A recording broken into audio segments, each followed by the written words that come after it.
Apocalipse capítulo 2, verso 8. Olha o que diz a palavra do Senhor. Escreve ao anjo da igreja em Esmirna. Isso é o que diz o primeiro e o último, aquele que foi morto e reviveu. Conheça a tua tribulação, a tua pobreza, apesar de seres rico, e a blasfêmia dos que se dizem ser judeus, mas não são. Pelo contrário, são sinagoga de Satanás. Abaixa um pouquinho, acho que pouquinha coisa. Pelo contrário, são sinagoga de Satanás. Não temas o que hás de sofrer. O diabo está para colocar alguns de vós na prisão, para que sejais provados, e passareis por uma tribulação de 10 dias. Sê fiel até a morte, e eu te darei a coroa da vida. Quem tem ouvidos, ouça o que o Espírito diz às igrejas. O vencedor, de modo algum, sofrerá a segunda morte, ou, dependendo da versão, o dano da segunda morte. Perceba que a igreja de Esmirna, ela não tem repreensão. São só duas, e a igreja de Esmirna é uma dessas. Quando aqui João ele começa dizendo assim, olha, escreve ao anjo da igreja em Esmirna, isso diz o primeiro e o último, conheça a tua tribulação, a tua pobreza, e daqueles que se dizem judeus, mas não são. Para ficar mais fácil de entendermos, troque judeu, o povo de lá, por cristão. O significado é o mesmo. Por quê? Devemos lembrar que, então, o que João está dizendo é que é o seguinte, olha, cuidado, porque na igreja há muitos que se dizem cristãos e não são. Se lembrarmos do contexto histórico, os apóstolos eles estavam pregando não uma nova religião, que muitos pensam assim, né? Ah, Jesus Cristo veio fundar uma nova religião, os apóstolos vieram fundar uma nova religião. Não, não é isso. O que diz a Escritura é que os apóstolos, eles pregaram o cumprimento da religião judaica. Ou seja, Jesus Cristo, tudo aquilo que foi profetizado no Antigo Testamento a respeito dele, se cumpriu na pessoa. O Messias esperado por todos, todas aquelas profecias se cumprem na pessoa de Jesus Cristo, filho de José e filho de Maria. Então, essa historinha que as pessoas dizem assim, ah, Jesus não tinha religião, por isso eu prego a Jesus, não prego religião. Isso é mentira, Jesus tinha uma religião, e ele era judeu. Os apóstolos todos eram judeus. Ele pregou justamente para esse povo. Agora, os crentes modernos que ficam com esse papinho aí de que eu prego Cristo, não prego religião, é mentira. A diferença é que, com o passar do tempo, por conta dos apóstolos pregarem a respeito do cumprimento da Escritura, alguns judeus creram, se arrependeram dos seus pecados, outros não. Então, com o passar do tempo, e lembra também, né? A Escritura é praticamente dividida em dois grupos, judeu e grego. É isso que Paulo vai dizer. Olha, tribulação e angústia virão sobre toda a alma que comete pecado, primeiro do judeu e depois do grego. Ou seja, ele pega o mundo e divide em dois, povo de Deus e não o povo de Deus, judeu e grego. Ao longo da história, muitos judeus rejeitaram que Jesus Cristo foi o cumprimento do Messias. E, naturalmente, por conta desta rejeição, foi se formando um grupo chamado cristãos. Tanto é que não foram eles que deram este nome. Deram este nome a eles. Então, como os judeus eles foram rejeitando a ideia de que o Messias, de fato, se cumpriu na pessoa de Jesus Cristo, automaticamente eles foram ficando para trás e a verdadeira religião, o cristianismo, foi ganhando a cada dia mais força. E, constantemente, você vai ver os apóstolos dizendo que Jesus Cristo ele veio cumprir com exatidão tudo aquilo que tinha sido profetizado no Antigo Testamento. Mas a pergunta que eu e você devemos fazer é a seguinte: calma aí, se Jesus era judeu e ele veio para os judeus, quem é o povo de Deus hoje? Então todos nós estamos errados? Não, não estamos. Quem é judeu? O judeu é o judeu verdadeiro, é aquele que acredita que Jesus Cristo é o cumprimento da profecia. Esse é o verdadeiro filho de Deus hoje. Aquele judeu que de fato ouviu e creu que Jesus Cristo é o cumprimento da profecia, ele é filho de Deus de verdade. Da mesma forma nós, que não éramos judeus, mas olhamos para o Antigo Testamento e vemos, não, é verdade. Todas essas profecias se cumpriram na pessoa de Jesus Cristo. Este é o verdadeiro povo de Deus. Agora, eu sei que muitas igrejas têm tentado trazer o judaísmo para o culto de hoje. Tem cultos onde o pastor ele prega com aquele kippá, né? Aquele capacetinho que vai em cima, e traz lá o castiçal, e não pode mais falar de Jesus, né? Yeshua, Hamashia, porque é só assim que ele vai ouvir. Eles tentam judaizar o cristianismo, achando que Deus é deles. Não, o verdadeiro povo de Deus hoje é todo aquele que acredita que apenas Jesus Cristo é Deus e que Ele é o cumprimento da profecia. Eu sei que muitos dizem que, olha, não importa o caminho que você siga, o que importa é o seu coração. Tem até um adágio popular que diz assim: todos os caminhos levam a Roma. Pode levar a Roma, ao céu não. Eu não sei se você já leu o livro ou assistiu aquele filme A Cabana, Espírita até o último. E o sentido do filme ali basicamente é esse, né? Todos os caminhos levam a Deus. Não importa, se você tiver uma fé verdadeira, isto é o mais importante. A Bíblia diz que não. A Bíblia diz que apenas aqueles que creem em Jesus Cristo como o Messias, como aquele prometido no Antigo Testamento, e que ele cumpriu todas essas profecias, estes daí são o povo de Deus. E perceba, João começa dizendo, né? Olha, existem muitos que se dizem cristãos e não são, justamente por conta disso.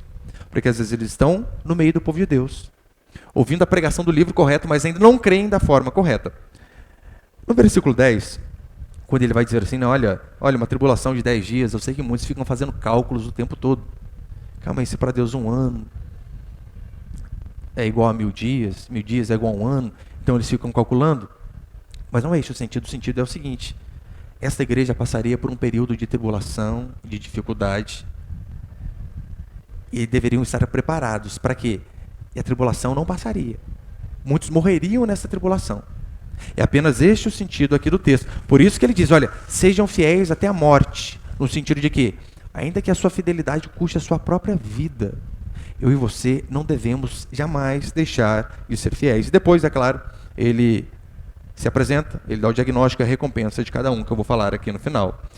Mas no versículo 9, acompanha comigo novamente. Conheça a tua tribulação e a tua pobreza, apesar de seres rico, e a blasfêmia dos que se dizem judeus, mas não são. Um dos maiores comentaristas do Novo Testamento, que chama-se William Hendrickson, ele vai dizer que a cidade aqui de Esmirna, a igreja de Esmirna, ficava numa cidade extremamente rica, uma das mais ricas de sua época, que os seus prédios, as suas construções eram coisas fabulosas, de dar inveja. E perceba, o povo de Deus está na cidade mais rica e mais bonita que havia em sua época. Mesmo assim, eles eram pobres diante da sociedade. Ele vai dizer que haviam campos enormes e plantações e bosques, tanto é que Esmirna significa mirra.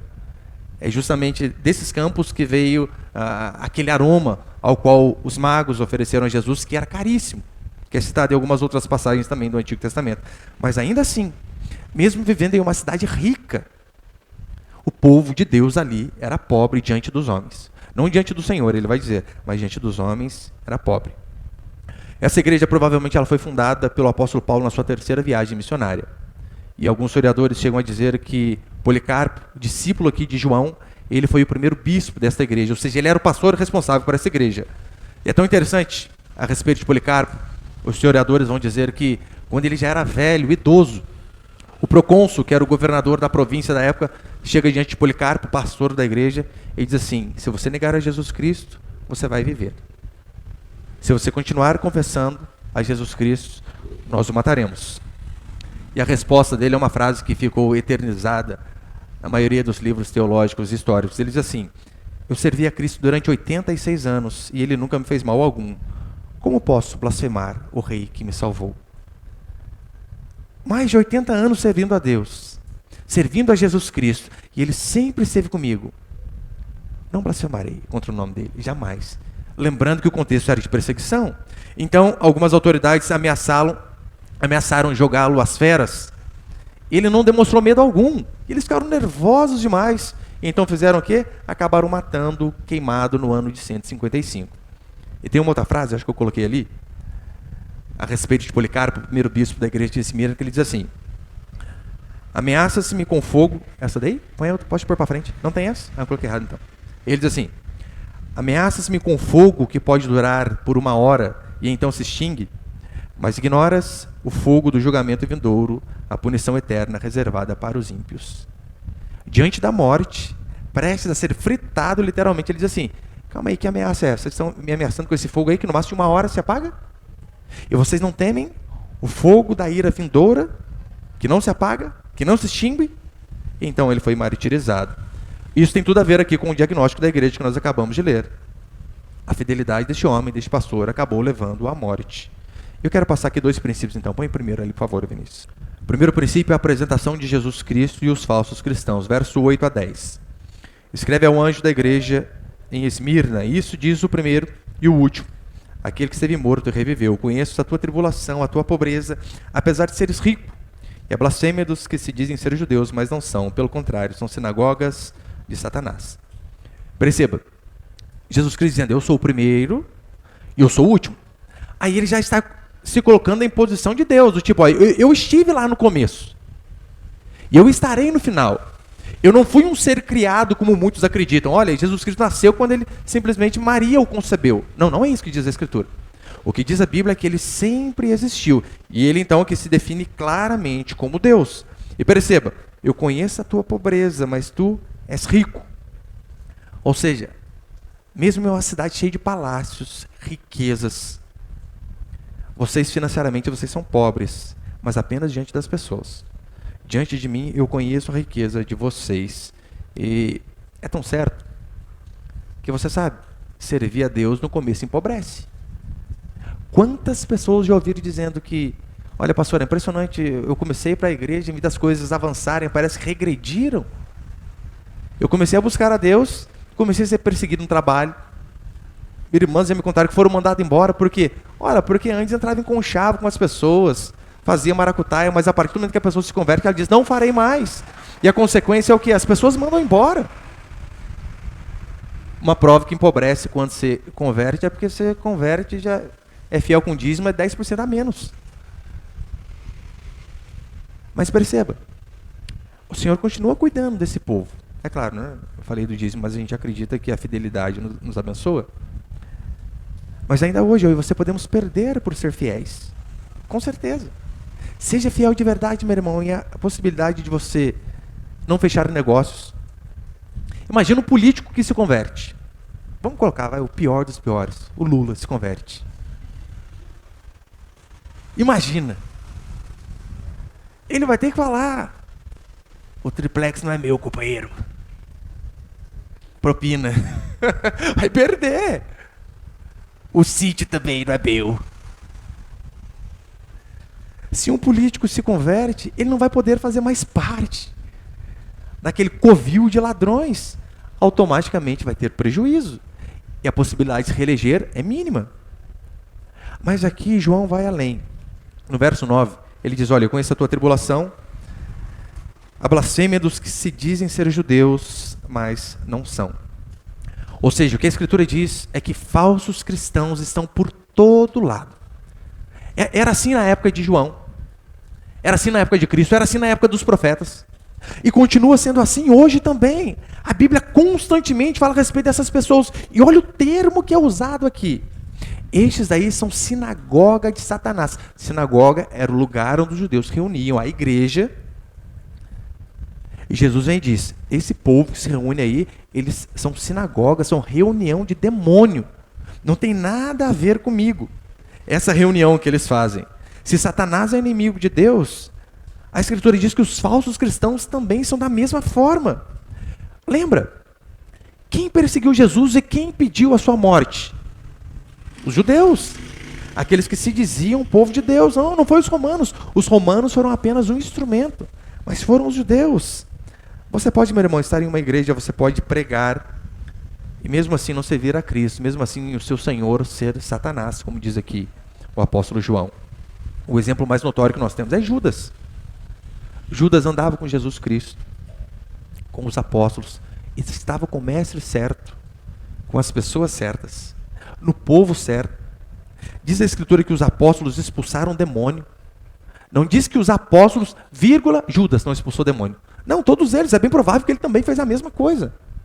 Só que perceba, mesmo assim, Jesus diz para ele, você é filho de Satanás. Não é meu filho. Então isso está cheio ainda hoje. A Bíblia continua sendo atual, há inúmeros com sobrenome cristãos, mas que de cristão não tem nada. Pregações que sim, onde é aberto, este livro aqui é igual ao que nós cremos. Só que quando ele é descontextualizado, meu irmão, você pode fazer do diabo um ser angelical, se você distorcer a Escritura. Por isso, perceba, a bênção de pregarmos de forma expositiva, de pegarmos o livro do primeiro capítulo e darmos sequência, porque assim, você sabe, olha, hoje o pastor pregou sobre a igreja de Esmirna, próxima semana de Pérgamo. Não tem como fugir. Então assim nós pregamos o texto dentro do contexto. Agora, pessoas que pregam apenas uma parte do evangelho, pessoas que pregam apenas o reino dos céus sem pregar o arrependimento. João vai dizer, estes são sinagoga de Satanás, porque estão deturpando a Escritura. Quando nós pregamos a mensagem do amor sem pregar a mensagem do arrependimento, o que a Bíblia diz é que são feitos prosélitos. Quem eram os prosélitos? Eram pessoas apenas adeptas à religião. Eles gostavam de estar com o povo, gostavam das musiquinhas, até tocavam um louvorzinho lá. Só que não eram convertidos de verdade. Apenas tinham acostumado com aquela ideia, mas ainda assim eram filhos do diabo. É triste. A igreja ela resistiu a perseguições vindas de fora. Os judeus, país minúsculo. Olha lá Israel. O que é Israel no mapa? Não é nada. E mesmo assim, eles resistiram bravamente durante séculos. Inimigos tentando derrotá-los. Só que a igreja de Deus ela resistiu perseguições que vinham de fora, só que quantas vezes não sucumbiu diante de heresias que saíram de dentro da própria igreja. Este é o grande problema. É por isso que os falsos cristãos, eles devem ser combatidos. Este é o termo que a Escritura diz. Então essa historinha aí, pastor, pregue só sobre o amor, para que ficar falando fulano A, fulano B, para que ficar pregando contra eles? Pregue sobre Cristo. Foi exatamente o que Cristo pregou. Cristo apontava para os fariseus e dizia, raça de víboras, não siga. Os profetas fizeram a mesma coisa. Olha, esses aí não são de Deus, são falsos. O apóstolo Paulo em Filipenses, põe ele, por favor, Vinícius. Filipenses capítulo 3, verso 18. Olha o que o apóstolo Paulo diz. Lembrando, a carta de Paulo aos Filipenses, o seu grande tema é alegria. Constantemente você vê Paulo dizendo, alegrai-vos no Senhor, outra vez vos digo, alegrai-vos. Me alegrei sobremaneira. O tempo todo Paulo falando de sua alegria. Só que no meio de tanta alegria, olha o que ele diz. Filipenses 3,18. Pois muitos andam entre nós, dos quais repetidas vezes eu vos dizia, e agora vos digo até chorando, que são inimigos da cruz de Cristo. Perceba, Paulo está dizendo, muitos que andam entre nós. Não está dizendo de fora. Aqui, ó, aqueles que andam entre nós. Eu já vos adverti repetidas vezes, e agora eu digo chorando, estes daí são inimigos de Deus. Você consegue imaginar? O apóstolo Paulo chorando de raiva por conta desses falsos ensinos que acabaram entrando na igreja do Senhor. Aí Paulo diz isso. E hoje em dia nas redes sociais as pessoas ficam extremamente furiosas quando nós dizemos, fulano não é de Deus. Não siga. Essa igreja é sinagoga de Satanás, está preocupada apenas com o dinheiro do povo. Para que ficar falando essas coisas? Pregue a Bíblia. É o que estamos fazendo. É assim que deve ser feito. Foi assim que o Senhor nos ordenou. Cristãos ficam furiosos quando nós criticamos pessoas assim. Agora, apenas 2 tipos de pessoas que não gostam de bandido. Que não gosta da polícia. Há 2 tipos de pessoas que não gostam de polícia. É o bandido e quem tem parente bandido. Esses daí não gostam da polícia, da justiça. Apenas 2 tipos de pessoa que não gostam de falsos cristãos. Os próprios falsos cristãos e quem conhece falso cristão. Estes, a Escritura diz, devem ser combatidos. E este é um tipo de sofrimento que eu e você estamos expostos. A raiva, a ira do povo que se diz de Deus, mas não é. E para encerrar, segundo, não tema o sofrimento nem a segunda morte. Hernandes Lopes, no seu comentário a respeito de Apocalipse, ele vai dizer que cristãos aqui desta igreja de Esmirna, certa feita, 1.200 cristãos foram colocados em cima de uma montanha do Monte Pagos, pressionados a negar a Jesus Cristo. Como eles não negaram, todos foram jogados montanha abaixo e morreram um em cima do outro. Posteriormente, mais 800 cristãos sofreram da mesma forma. Foram levados no cume do monte foram indagados a respeito de Jesus Cristo, dizendo, negue-o. E eles não negaram, consequência, foram parar com aqueles primeiros 1.200 que morreram. A exemplo do bispo Policarpo, que foi o primeiro pastor dessa igreja. Apenas está se cumprindo o que Jesus disse. Ser fiel até quando? Até a morte.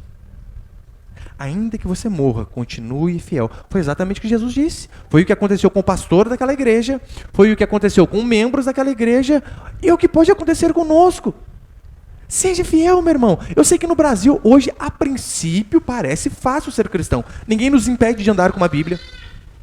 Mas experimente abrir um livro deste no Oriente Médio, na Turquia, Bangladesh ou qualquer outro lugar. Essa semana o irmão me mandava um vídeo, eu não lembro o país, eu sei que era próximo de nós, que já tinha promulgado uma lei proibindo a evangelização. Não pode falar de Cristo mais. O que vai acontecer se essa perseguição se intensificar e nós permanecemos fiéis? Morreremos, assim como aqui na igreja de Esmirna. O cristianismo, ele não é cristianismo verdadeiro apenas quando Deus nos livra. Este é o entendimento que as pessoas têm. Olha, se você está com Deus, a certeza é que aos 45 do segundo tempo Ele vai te livrar. Nós cremos que Ele pode livrar? Amém, claro que cremos. Só que lembra do princípio de Sadraque, Mesaque e Abednego? Diante da fornalha, olha o que eles disseram. Se Deus quiser nos livrar, bem. Se não quiser, amém. É claro, tradução minha, né? Se Deus quiser livrar, bem. Se não quiser, não tem problema. Não vamos deixar de ser fiéis a Ele. Ali, milagrosamente, Deus livrou. Diz a Escritura que o homem que abriu a tampa da fornalha morreu queimado, de tão quente que estava. Enquanto eles foram jogados e não saíram nem com o cabelo queimado. Eu creio que Deus continua fazendo dessa forma. Porque Deus não muda. Só que leia também Hebreus, capítulo 11. Onde pessoas foram tão fiéis quanto, dizendo, não negaremos o Senhor. Hebreus 11 vai dizer que mulheres foram cerradas ao meio. Sabe? De baixo para cima, sabe? Grávidas tiveram filhos arrancados à espada. Pessoas foram decapitadas. Sangue que não acabava mais. Ali Deus não livrou. Vamos dizer que esses homens e mulheres não eram de Deus? Claro que não. Só que o cristianismo, ele não é cristianismo só quando as coisas dão certo. Mas Deus continua sendo Deus até quando as coisas não saem da maneira que nós queríamos. Perceba como que Jesus se apresenta a estes. Ele não diz assim, vocês estão comigo? Não haverá sofrimento algum. É assim que ele diz? Não. Sejam fiéis. Sejam fiéis a mim. O que eu posso garantir é o quê? Uma rede preguiçosa para deitar? Não. Sejam fiéis a mim. Ainda que vocês morram, eu recompensarei vocês na outra vida. Ainda que a recompensa não venha nessa, na outra é certeza. E ele diz, olha, eu morri, eu sofri, eu fui perseguido. O que se espera é que nós também venhamos a ser. Mas assim como ele permaneceu fiel ao Pai, assim eu e você devemos permanecer fiéis a Deus. Por quê? Porque a morte não é o fim. Ficar prometendo que o cristianismo ele vai te livrar de todo sofrimento, não é o cristianismo verdadeiro. Aí você vê onde são formados os falsos cristãos. Que na primeira chuva, na primeira tribulação, na primeira angústia, o que eles fazem? Ficam bravos com Deus. Olha, eu conheço uma mulher que durante muito tempo frequentou a igreja, uma igreja boa. E, infelizmente, o filho dela faleceu. Isso já tem acho que uns 3, 4 meses. Não foi mais. Ficou brava. Uma outra menina que perdeu sua bebezinha de 5 anos. Eu não vou mais para a igreja, para que Deus matou minha filha. Perceba, o cristianismo verdadeiro, ele não diz que nós nunca teremos angústias e sofrimento. Mas o que Jesus garante é a sua presença, mesmo em meio à tribulação. E foi isso que Jesus deixou bem claro, no mundo tereis aflições, mas tem de bom ânimo. Não nos enganou. Quem engana a mim e a você, quem engana são os falsos pastores que prometem aquilo que a Escritura não prometeu. O hedonista, que é aquele que ama o prazer, aquele que a vida gira em torno do prazer, ele pergunta assim, diante de algo que ele pode perder, olha, isso aqui é prazeroso? O avarento questiona, se eu fizer isso aqui, eu vou perder alguma coisa? O cristão rebate, é a vontade de Deus que eu faça? Se for, ainda que eu tome prejuízos, assim eu farei. Por que você acha que muitas mães deixam o filho pequeno o dia inteiro numa creche, de forma integral, para saírem de suas casas, em busca do mito da renda dupla, não é juntar renda com o marido? Estou falando das casadas, é óbvio, né? Mãe solteira não tem que fazer, tem que trabalhar mesmo e orar para que Deus proveja. Mas o que você acha? Por que muitas mães deixam o filho pequeno, às vezes, o dia todo, aos cuidados da creche, de uma estranha, de um parente, em busca do mito da renda dupla? Porque elas dizem assim: as coisas estão caras. Eu preciso trabalhar para conquistar algo. Eu preciso ajudar em casa. As coisas não estão fáceis. Agora, se você foi fiel a Deus e obedeceu o mandamento, que é casar e ter filhos. Casou, o mandamento é tenha filhos, e monte. Se você foi fiel a Deus e obedeceu, você acha que Deus não vai continuar sustentando você se você for fiel e ficar em casa cuidando da criança? É claro que vai. Só que nós não percebemos que somos materialistas. Essa semana que eu conversava com uma moça, eu falei: você tem que ter mais filho, não é pouco. Ela me dizia assim: não, pastor, mas agora que eu perdi toda a gordura. Eu falei: você está sendo egoísta. Você está pensando apenas no seu corpo. Ah, mas agora que já está maiorzinho, que eu consigo passear. Egoísta de novo, você percebe? O mandamento de Deus está aqui e você está pensando em você aqui. Você não deu um argumento bíblico para mostrar para mim o porquê você não deve ter mais. Mas simplesmente argumentos materialistas. Porque eu vou perder, porque eu não vou passear, porque eu vou gastar dinheiro. Argumento bíblico é bom nenhum. Pastor, mas se formos fiéis a Deus, se de fato decidirmos obedecer o mandamento, tem a possibilidade mesmo assim a gente passar dificuldade? Óbvio que tem. Senão você pensar: ah, pastor, então eu fazendo, você quer certeza de estar certo. Não, o exemplo foram esses homens aqui e mulheres. Eles foram fiéis, mas mesmo assim passaram por dificuldade. Paulo teve a época que ele não tinha nem o que comer. É por isso que ele disse: tendo o que comer e com que se vestir, sejais contentes. Ou seja, todo mundo aqui, meu irmão, você é rico de montão. Não só comparado com o que Paulo diz. Porque nós temos o que comer e o que vestir. Ora, mas vai alguns séculos atrás, a coisa mais rara do mundo era ter banheiro dentro de casa. E geladeira só para rico. Todo mundo aqui que eu saiba tem geladeira. Você tem motivos para crer que Deus está sustentando a sua vida. Então não duvide. Não tema sofrer por ser fiel. Você pode, sim, ser cristão e rico, que muitas pessoas pensam que temos que fazer um pacto de pobreza. Cristão genuíno é o quê? Aquele que é quebrado.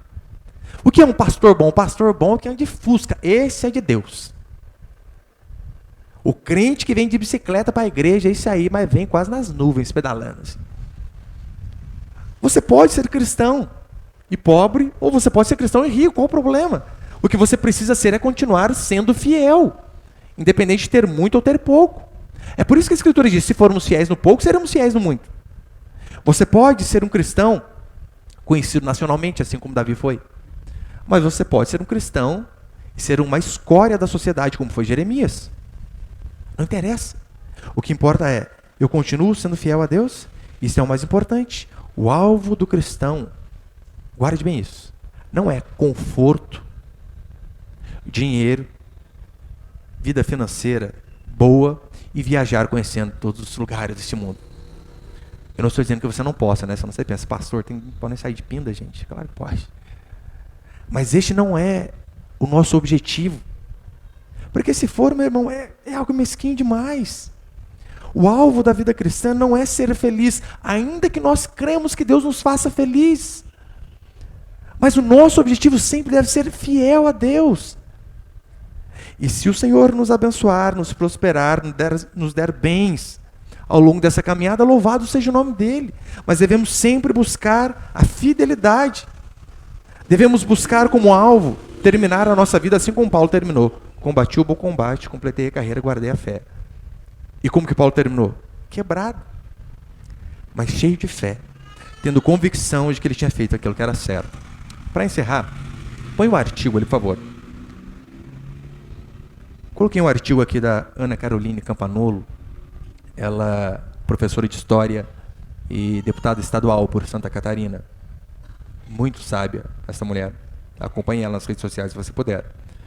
É interessante que neste artigo aqui, antes, ela tinha escrito a respeito de maternidade, que ela teve bebê recentemente, e ela escreveu a respeito de maternidade antes, e como muita gente começou a xingá-la, criticá-la, ela escreveu esse outro post que diz assim: Deus existe, sendo consequência direta à existência da vocação. Exatamente o que a Escritura diz, né? Todos nós temos uma vocação. Eu, durante anos, aprendi que vocação era só pastor. Não, todos nós temos uma vocação. Vocação é uma palavra que significa chamado, né? Vocare, chamado. Alguns foram chamados para ser pastor, outros foram chamados para ser médicos. Quem teve filho foi chamado para ser mãe, ainda que você ache que não tem habilidade. Se você tem filho, vocação, mãe. Eletricista, pintor, por aí vai. Já falei para os irmãos várias vezes, né? Um sapateiro chegou diante de Lutero, depois de ele ter convertido, e disse assim: Lutero, eu converti, o que eu devo fazer agora? Talvez esperando que Lutero falasse: largue a sapataria e sirva a Deus. Lutero diz assim para ele: o que você faz? Eu sou o sapateiro. Volte para casa, faça os melhores sapatos que você puder fazer. Assim nós glorificamos a Deus. Assim cumprimos o nosso chamado. Então, vocação é isso. E ela diz: Deus existe, sendo consequência direta à existência da vocação. Uma voz e um vocativo chamando cada ser humano pelo nome a cumprir determinada missão. Cada um tem uma missão diferente. Cada um. O dinheiro pode ser um catalisador da vocação ou um deturpador da mesma. Você sabe, o dinheiro ele pode nos levar para cumprir o nosso chamado, ou pode também nos desviar dele. Olha, Deus está me levando para cá, mas eu enriqueci tanto, que eu dei uma desviada do que Deus tinha me chamado. Depende do ponto de vista. Sem a menor sombra de dúvida, Deus não vocacionou ninguém para ter conforto, uma vida financeira estável, viajar pelo mundo e conhecer bons restaurantes. Podemos fazer tudo isso, mas definitivamente não é uma vocação alcançar o exaustivamente proclamado bem-estar social. Não é isso que as pessoas adoram? Ai, não vejo um dia de ter 20 mil na poupança, e não vou ter tanta preocupação. Ai, esse é o meu alvo. Saber que eu não vou ficar apertado. Vocação de ser feliz não existe. Vocação não é fazer o que gosta. Vocação é sofrer e encontrar satisfação mesmo neste sofrimento. É neste sentido que a publicação anterior, ou seja, a respeito de maternidade, é nesse sentido que a publicação anterior sobre o fator de dupla renda na vida das famílias se encaixa. Existe vocação para o casamento e para a família. Não existe vocação para ganhar tantos mil por mês e poder viajar, comer salmão e conhecer a Disney. Não existe. Se você, no meio do seu percurso, no meio da perseguição da sua vocação, daquilo que Deus te chamou, você puder usufruir dessas coisas, louvado seja Deus. Mas saiba disso. Deus nunca chamou ninguém para desfrutar dessas coisas como objetivo final. Isso é apenas o caminho. A nossa vocação é sempre obedecer a Deus. É por isso que, quando eu vejo uma mãe que diz: olha, eu passei no concurso e ganho 8 mil reais, e o meu filho fica na creche o dia inteiro. Ela pode ser realizada ali diante das pessoas, mas não está cumprindo o seu chamado. A mulher pode, deve trabalhar, como diz Provérbios 31. Aquela mulher é um exemplo de mulher. Acordava cedo, dava tarefa para suas servas, trabalhava o dia inteiro e chegava à noite e dava conta do marido. Oh, glória! Mas não diz em nenhum momento que ela deixou os seus filhos pequenos para fazer todas essas coisas. Depois que a criança cresceu, louvado seja o Senhor, não há problema. Mas enquanto o filho é pequeno, o que a Escritura diz é que a mulher, que a mãe tem uma missão. É cuidar dessas crianças. A nossa vocação, então, é para obedecer a Deus. E este é o paradoxo da vida cristã, para encerrar. Sabe o quê? Você busca a sua felicidade e a tendência é você ser um frustrado. Agora você busca ser fiel a Deus, cumprindo aquilo que Ele te vocacionou. E você então vai achar significado para a sua vida. Para encerrar em Apocalipse capítulo 20, verso 4, porque no final ele termina dizendo o seguinte, Verso 11. Quem tem ouvidos, ouça o que o Espírito diz às igrejas. O vencedor, de modo algum, sofrerá o dano da segunda morte. Acho que na primeira pregação de Apocalipse eu falei a respeito disso. A Bíblia explica, a própria Bíblia. Pastor, o que é a segunda morte? Logo no final, você vê ele explicando.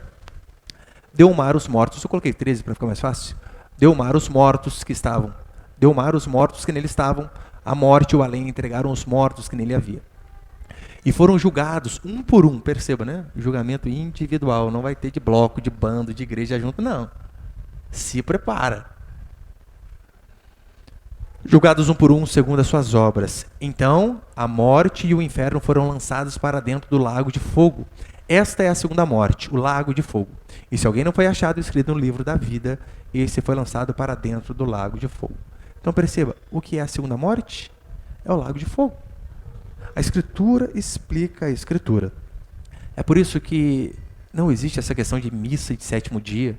Ah, fulano morreu, fazer um culto de sétimo dia, uma missa de sétimo dia. Por quê? Hebreus está bem claro. Ao homem está ordenado morrer apenas uma única vez, vindo depois disso o juízo. Ou seja, morremos, seremos julgados. Se absolvidos, teremos o céu. Se condenado, seremos condenados à condenação eterna. Por que você acha que Jesus Cristo enfatizou isso para o povo aqui de Esmirna? Eles sabiam, vocês passarão por tribulações. Muitas pessoas morreram. O pastor da igreja morreu. Mas a Bíblia nos enche de consolo.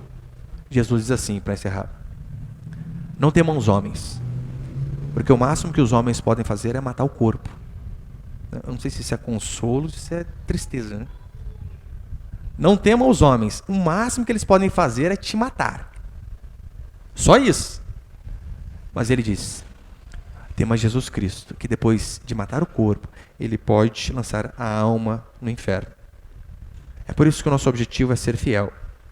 Se ao longo da nossa perseguição, a fidelidade, nós formos bem-sucedidos, louvado seja Deus. Se não formos, que sejamos como esses cristãos de Esmirna, que a nossa fidelidade esteja acima de todas as coisas. Amém, meus irmãos?